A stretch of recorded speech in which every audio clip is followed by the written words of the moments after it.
আর ওদিকে ঠেলায় পড়ে কাটমানি ফেরত। পালা বদলের পর হিড়িক পড়ে গেছে একেবারে কাটমানি ফেরতের।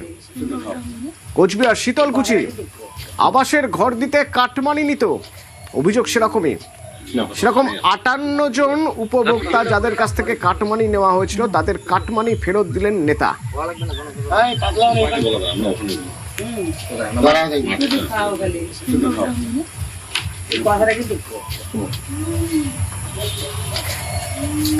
রাজেশ আছে আমার সঙ্গে। রাজেশ, একরকম চাপে পড়ে আর ডিম ছুঁড়ে মারবে, মারধর করবে, বাড়ির সামনে বিক্ষোভ দেখাবে, সেই ভয়ে, তা না হলে 2,90,000 টাকা এমনি এমনি ফেরত তো দেবেন না কেউ।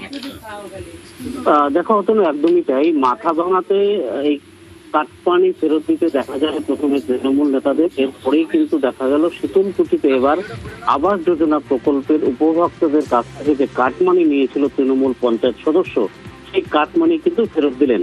ঘটনাটি শীতলকুচি ব্লকের বড় কৈমারি গ্রাম পঞ্চায়েতের রাঙ্গামাটি এলাকার 174 নম্বর বুথে। সেখানকার তৃণমূল পঞ্চায়েত সদস্য বিজয় বর্মন 88 জন উপভোক্তার হাতে 2,90,000 টাকা ফিরিয়ে দেন।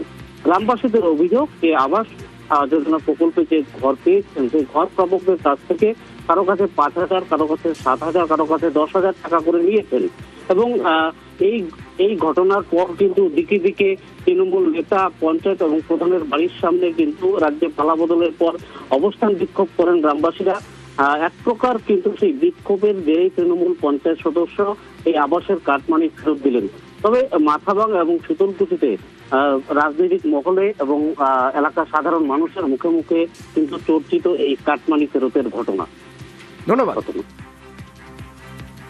পঞ্চায়েত আমার কাছ থেকে টাকা নিছে, 6,000 টাকা নিচ্ছে। টাকাটা আমরা এতদিন তো চাপে পড়ি তো দিয়ে দিছি, তাই এখন তো বিজেপি সরকার যখন আসি গেছে তখন আমরা পাবলিকে পঞ্চায়েত থেকে দাবি তুলেছি যে আমাদের সরকারি টাকা আমাকে রিটার্ন দিয়ে দাও।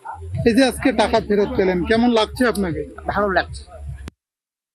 অঞ্চল নেতৃত্বের নির্দেশে আমি কালেকশন করছি, বেনিফিশিয়ারি টাকা চাইতেছে, তাই বেনিফিশিয়ারিরা চাপ দিয়েছিল আপনাকে টাকা ফেরতের জন্য? না, ওরা অত চাপ দেয়নি।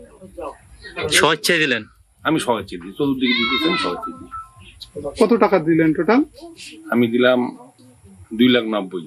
কারা কারা মদত দিত এই টাকা তোলার জন্য? ওই তো বললাম অঞ্চল নেতৃত্ব কয়েকজন। দীর্ঘদিন ধরে এই গ্রামের যারা জনসাধারণ তারা পঞ্চায়েত সদস্যদের চাপ দিচ্ছিল, বাধ্য হয়ে আজকে পঞ্চায়েত সদস্য আজকে জনসাধারণের টাকা জনসাধারণকে ফেরত দিলেন।